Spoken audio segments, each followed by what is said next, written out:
Bank बंद होते ही आदित्य अपनी कार से घर की तरफ आ रहा था।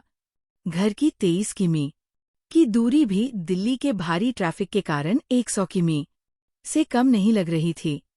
गाड़ियों की लंबी कतार के बीच आदित्य की कार रेंगते हुई सी चल रही थी। अंधेरा बढ़ता जा रहा था। दूसरी साइड के गाड़ियों की तेज रोशनी बहुत परेशान कर रही थी। जैसे ही आदित्य ने दक्षिणी पश्चिमी दिल्ली में प्रवेश किया, सारा ट्रैफिक लगभग खत्म हो चला था। सड़क लगभग सुनसान ही थी। आदित्य गाड़ी की रफ्तार बढ़ाकर जल्द से जल्द घर पहुंचने की कोशिश में था। सहसा रास्ते के किनारे पड़ी हुई एक लड़की देखकर वो ठिठक जाता है। उसने तुरंत कार के ब्रेक लगाकर पार्किंग लाइट ऑन की और लड़की के पास जाता है। लड़की को सिर पर गंभीर चोट आई थी, इसलिए वो अचेत हो गई थी। हालांकि वो सड़क खाली ही रहती थी, फिर भी उसे पिछले 2 से 3 घंटे से किसी ने ना देखा हो। ऐसा तो हो ही नहीं सकता था। अभी भी जो गाड़ियां वहां से गुजर रही थी, मात्र गाड़ी का कांच नीचे करके एक पल के लिए उनकी तरफ देखकर आगे बढ़ जा रहे थे। ये इस महान घर की महान निष्ठुरता को दर्शाती कड़वी सच्चाई थी। आदित्य ने अपनी मर्यादा में रहकर उस लड़की के मोबाइल फोन या पर्स आदि की तलाशी लेनी चाहिए, ताकि उस लड़की के परिजनों को सूचित कर सकें। परंतु शायद उसे अचेत देखकर कोई चोर उसका मोबाइल और पर्स लेकर फरार हो चुका था। परेशान होकर आदित्य ने 108 नंबर पर फोन करने की कोशिश की, परंतु हर वक्त फोन एक रिंग के बाद ही कट रहा था। लड़की की हालत गंभीर होती जा रही थी, इसलिए आदित्य ने उसे उठाकर अपनी कार की पिछली सीट पर लेटाया और तेजी से नजदीकी मल्टीस्पेशलिटी अस्पताल में इमरजेंसी वार्ड में एडमिट करा दिया। अस्पताल वालों ने ही पुलिस को फोन करके इस दुर्घटना की सूचना दी। ड्यूटी डॉक्टर ने लड़की का मुआयना करने के बाद आदित्य के एक फॉर्म में दस्तखत करने और तुरंत ही 10,000 रुपये जमा करने को कहा, क्योंकि वो लड़की अचेत थी और उसका कोई परिचित भी नहीं था। इसलिए आदित्य ने मान्यता के नाते उस फॉर्म पर दस्तखत कर दिए। अपने कार्ड से 10,000 रुपये का पेमेंट भी कर दिया था। उसने सोचा कि जैसे ही उस लड़की को होश आएगा, उसके किसी परिचित का नंबर लेकर उनके सुपुर्द कर देगा और अपने दिए पैसे लेकर वापस चला जाएगा। उस लड़की की अचेत अवस्था के कारण डॉक्टर ने इलाज से पहले एक्सरे और एमआरआई आदि की जांच कराने को कहा और फिर उस लड़की का प्रारंभिक उपचार शुरू कर दिया। चोट गंभीर लग रही थी, इसलिए डॉक्टर ने ऑपरेशन करके उसे आईसीयू में रखा था। आदित्य सारी रात बेचैनी से उस अस्पताल के गलियारों में टहलता रहा, मानो उसका कोई करीबी ही अस्पताल में भर्ती हो। सुबह होने को आई थी, इसलिए आदित्य ड्यूटी डॉक्टर को अपना नंबर देकर बोला कि इस लड़की को मैंने एडमिट कराया है। इसके परिवार से कोई नहीं है यहाँ, इसलिए मैं अपना नंबर छोड़कर जा रहा हूँ। जैसे ही इस लड़की को होश आए या कोई जरूरत पड़े तो मुझे फोन कर देना। आदित्य अपने घर आकर फ्रेश होकर ऑफिस के लिए निकल गया। आदित्य अपने माँ बाप का इकलौता बेटा था। उन्होंने बहुत अच्छी शिक्षा व संस्कार दिए थे आदित्य को। वह एक नामी बैंक में ब्रांच मैनेजर पोस्ट पर कार्यरत था। माता पिता की बहुत इच्छा थी कि किसी अच्छी सुयोग्य कन्या से शादी करवाकर आदित्य की गृहस्थी बसा दें, परंतु होनी को कुछ और ही मंजूर था। 2 वर्ष पूर्व ही एक कार दुर्घटना में गंभीर रूप से घायल होने के बाद उसी अस्पताल में आदित्य के माता पिता चल बसे थे। उनके जाने के बाद आदित्य की तो जैसे दुनिया ही खत्म हो गई थी। वो एकदम टूट सा गया था। दूर के रिश्तेदारों ने कभी कभार उसको 1-2 रिश्ते सुझाए भी, परंतु आदित्य अभी तक उस सदमे से उभरकर शादी करने के मूड में नहीं था।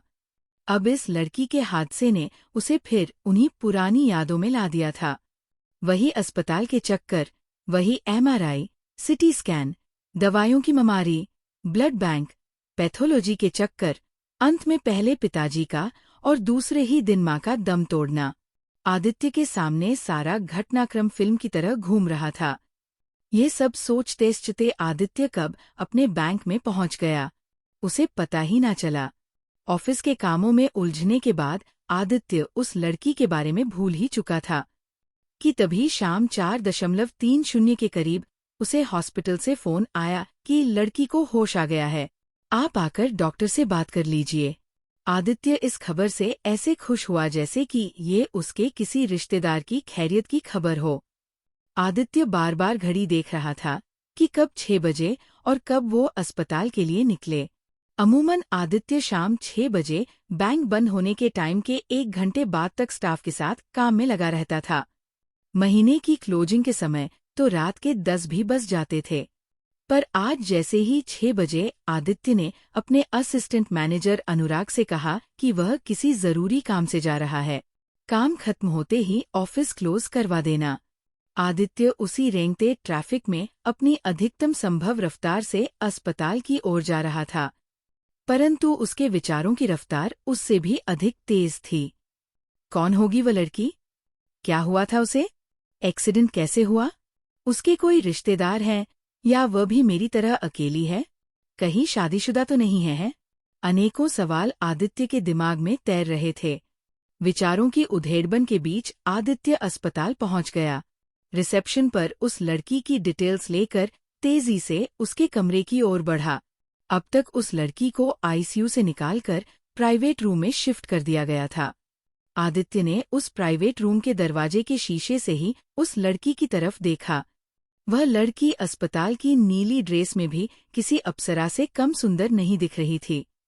गहरी काली आंखें, मोम सा सफेद रंग, तराशी हुई सी शारीरिक संरचना। आदित्य ने शायद इससे खूबसूरत लड़की अपनी जिंदगी में नहीं देखी थी। जैसे ही आदित्य उस रूम के अंदर पहुंचा, वहां खड़ी नर्स ने उस लड़की को आदित्य का परिचय देते हुए कहा, यही वो सज्जन है जिन्होंने आपको यहाँ पर एडमिट कराया और आपका इलाज करवाया है। आदित्य ने मुस्कुराते हुए जैसे ही उस लड़की की तरफ देखा, वो लड़की अचानक आदित्य को देखकर बोली, विशाल, कहाँ चले गए थे तुम? अपनी मधु को छोड़कर वादा करो कि अब कभी मुझे छोड़कर नहीं जाओगे, कहकर फिर से बेहोश हो गई। नर्स तुरंत ड्यूटी डॉक्टर को बुला लाई। डॉक्टर ने उस लड़की को कुछ इंजेक्शन आदि दिए और आदित्य से बोले, it's typical case of neurological disorder. इसे ठीक होने में बहुत वक्त लग सकता है। तब तक जो भी ये कहे हमें वही मानकर चलना होगा, नहीं तो इसकी जान भी जा सकती है। आदित्य ने डॉक्टर से कहा कि वह मुझे किसी विशाल नाम से बुला रही थी और खुद को मधु। शायद विशाल इसका प्रेमी या पति होगा। ऐसे में मेरी तो परेशानी बढ़ जाएगी। डॉक्टर ने कहा, फिर तो ज्यादा अच्छा है, तुम उसके प्रेमी और हमदर्द बनकर उससे उसके बारे में ज्यादा से ज्यादा जानकारी हासिल कर सकते हो। ये हमारे इलाज के लिए बहुत मददगार होगा। आदित्य ने कहा, पर ऐसा करना उसके लिए धोखा नहीं होगा क्या? कोई कानूनी अड़चन आ गई तो मैं कहीं का नहीं रहूंगा। डॉक्टर ने उसे आश्वस्त किया। ऐसे मानसिक रोगियों के इलाज में कई बार एक ही आदमी को बहुत से किरदार अदा करने पड़ जाते हैं। तुम्हें तो सिर्फ एक ही करना है और कोई कानूनी समस्या नहीं होगी। मैं खुद इस मामले में गवाही दे सकता हूँ।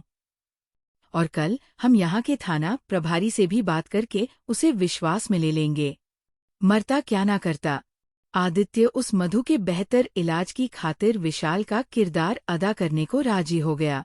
लगभग 3 घंटे बाद जब उस लड़की यानी मधु को होश आया, उसके होश में आते ही नर्स आदित्य को बुला लाई।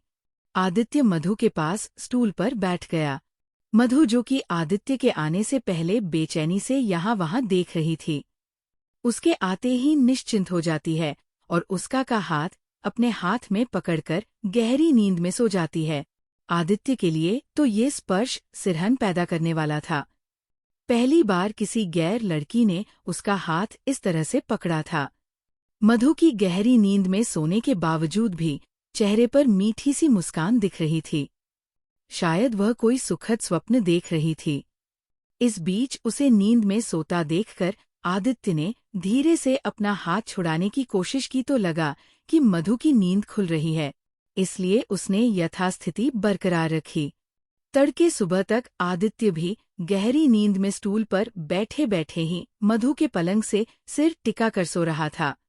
मधु के प्यार से आदित्य के सिर पर हाथ फेरने से उसकी नींद खुली। उसके जागते ही मधु ने कहा, विशाल, हम घर कब जाएंगे? उसने कहा, एक बार डॉक्टर परमिशन दे दे तो हम घर चले जाएंगे। अच्छा सुनो, तुम्हारे इस एक्सीडेंट के बारे में इंस्पेक्टर साहब बयान लेना चाहते हैं। उन्हें कब बुला लूं? मधु ने कहा, कभी भी बुला लो, तुम बस मेरे साथ रहो। आदित्य ने मधु से कहा, मैं घर जाकर फ्रेश होकर आता हूँ, फिर डॉक्टर और इंस्पेक्टर साहब से बात करके आऊंगा। तुम अपना ध्यान रखना। मधु को आश्वस्त करके आदित्य घर आकर फ्रेश होता है और तुरंत डॉक्टर को फोन कर मधु के बारे में सब बताता है और इंस्पेक्टर से बयान लेने की बात याद दिलाता है। डॉक्टर उस इंस्पेक्टर से बात करके कंफर्म करता है कि सुबह 9:00 बजे ही बयान देकर आप अपने ऑफिस निकल जाना। विशाल यानी आदित्य 8:45 को ही अस्पताल पहुंच जाता है, जहां डॉक्टर और इंस्पेक्टर आपस में मधु के केस के बारे में ही बात कर रहे होते हैं। आदित्य को देखते ही डॉक्टर उसे इंस्पेक्टर से परिचय कराते हैं।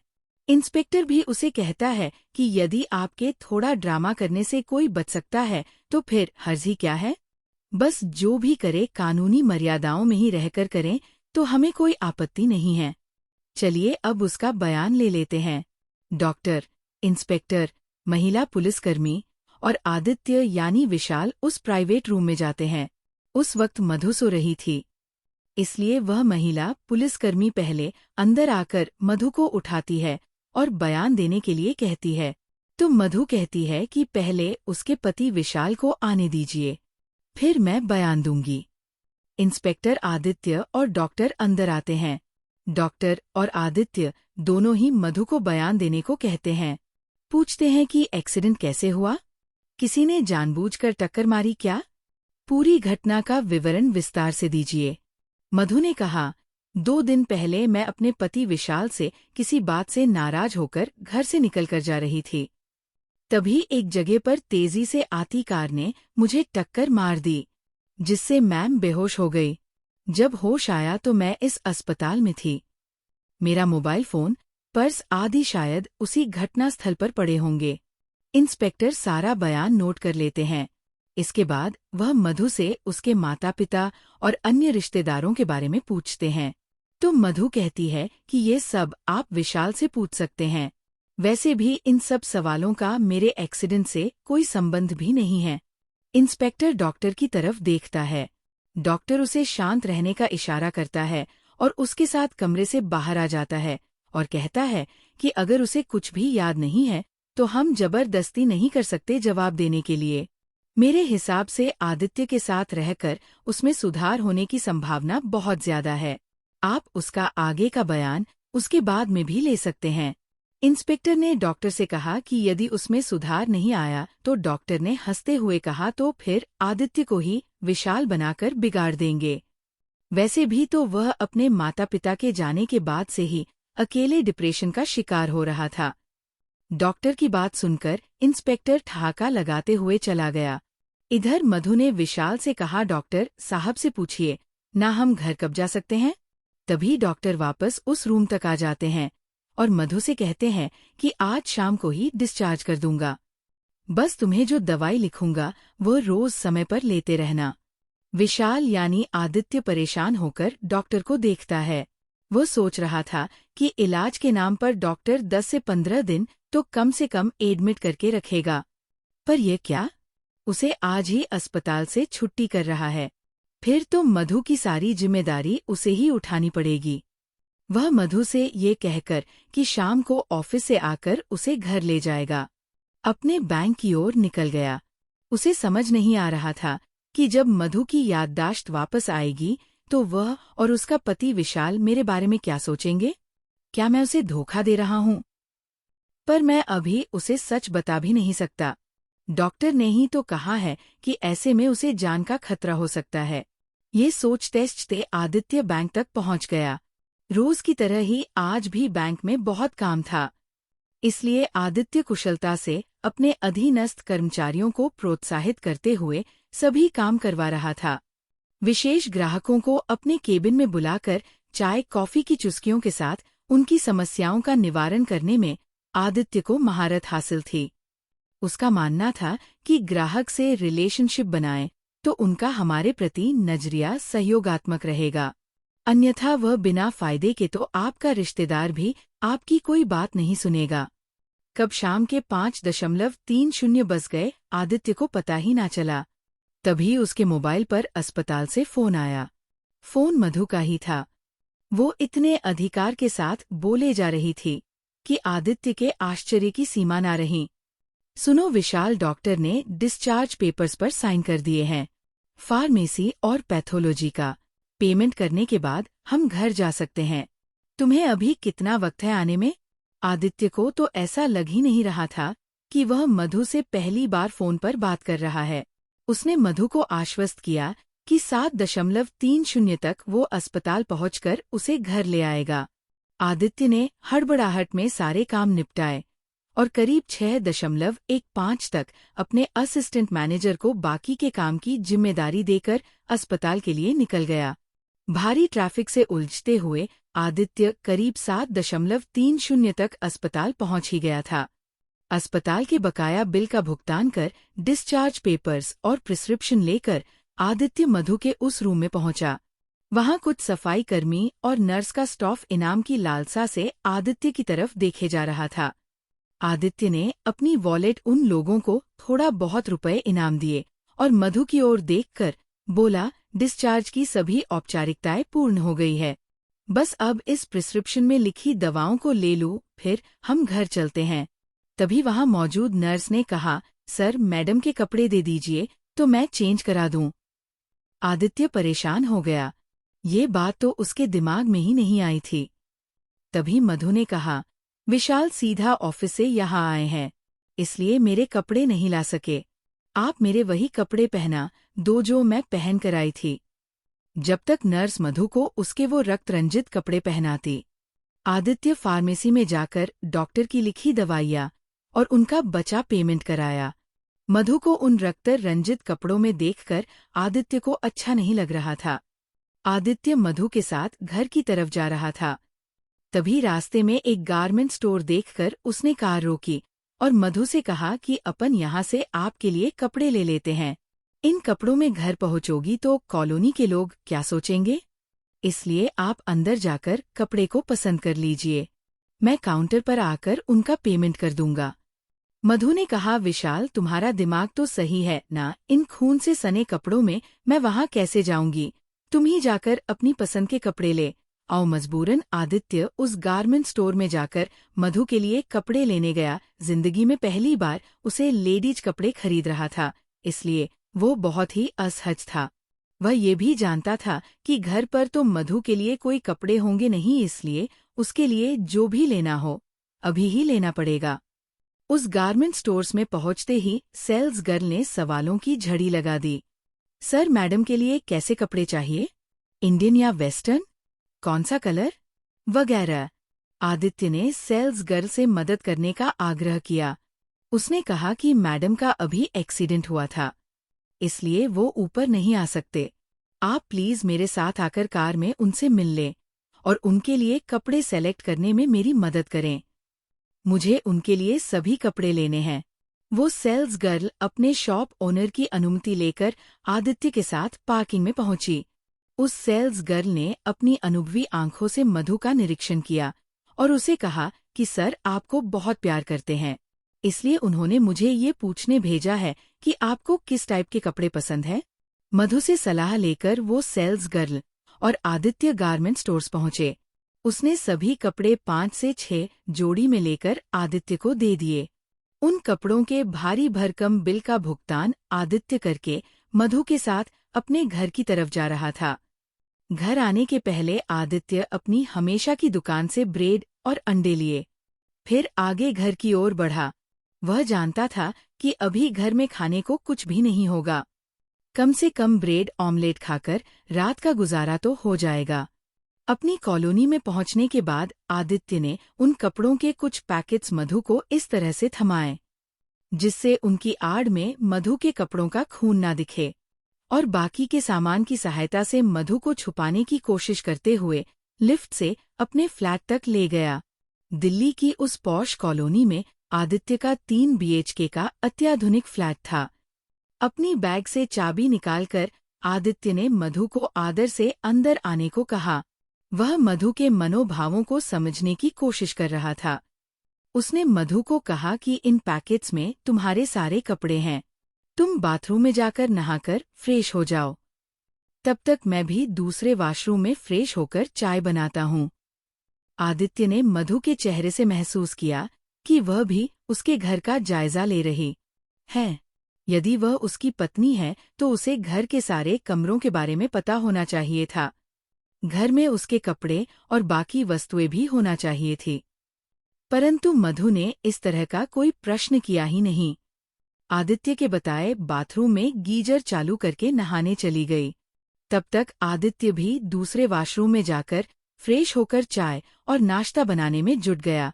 मधु नहाने के बाद आदित्य के पीछे किचन में आ गई।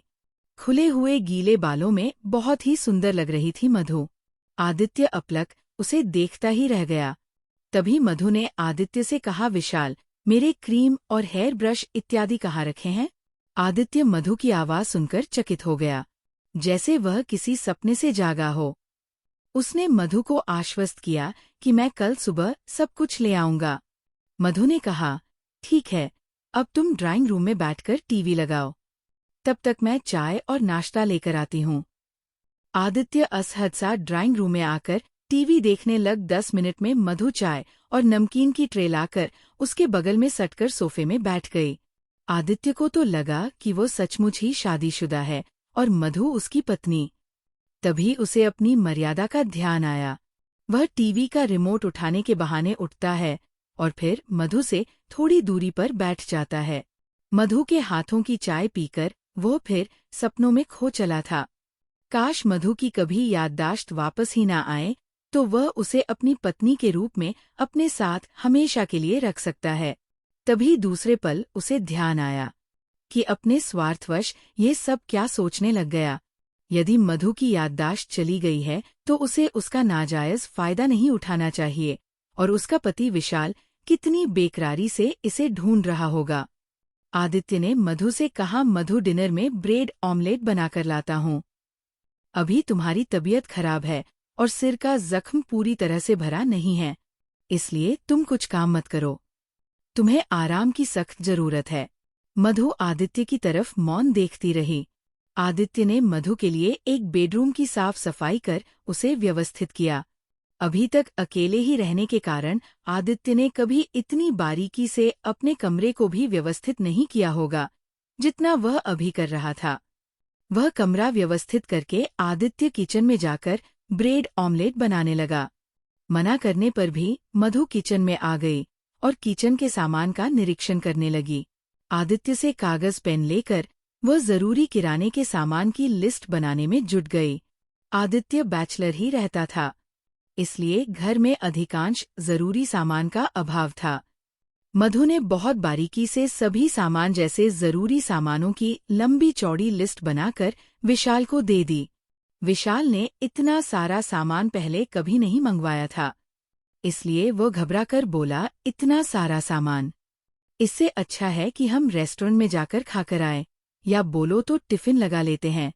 परंतु मधु के जोर देने पर उसने ऑनलाइन शॉपिंग ऐप से सभी सामानों का लिस्ट के अनुसार ऑर्डर कर दिया। करीब 8,000 रुपये से ज्यादा का सामान था। पर क्या करें, मधु को वह मना भी नहीं कर सकता था। वो मन ही मन हिसाब लगाने लगा। करीब 00 का अस्पताल का खर्च, एक 600 के कपड़े और अब 80 के किराने का सामान बहुत महंगी पड़ रही थी।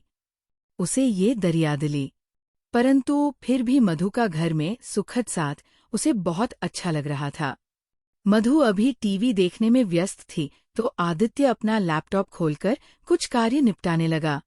हालांकि वह और मधु कोई बात नहीं कर रहे थे, फिर भी उसकी मौजूदगी से आदित्य का अकेलापन दूर हो रहा था। वरना माँ और पिताजी के जाने के बाद से तो उसे इस घर की सूनी दीवारों के साथ रहने की आदत हो गई थी। एक आध घंटे बाद जब आदित्य फ्री हुआ तो उसने मधु से कहा कि जब तक तुम्हारा जख्म नहीं भर जाता तुम उस बेडरूम में सोना, मैं बगल के बेडरूम में सोऊंगा। कुछ प्रॉब्लम लगे तो मुझे उठा देना। मधु ने एक फीकी मुस्कान के साथ आदित्य की तरफ देखा, मानो उसे उसका इस तरह अलग सोना रास ना आया हो। दोस्तों, क्या मधु की याददाश्त सच में गई है या फिर आदित्य के घर में रहने की उसकी कोई साजिश है? आपको क्या लगता है? कमेंट करके जरूर बताएं और इस कहानी का अगला पार्ट देखने के लिए चैनल को सब्सक्राइब करें।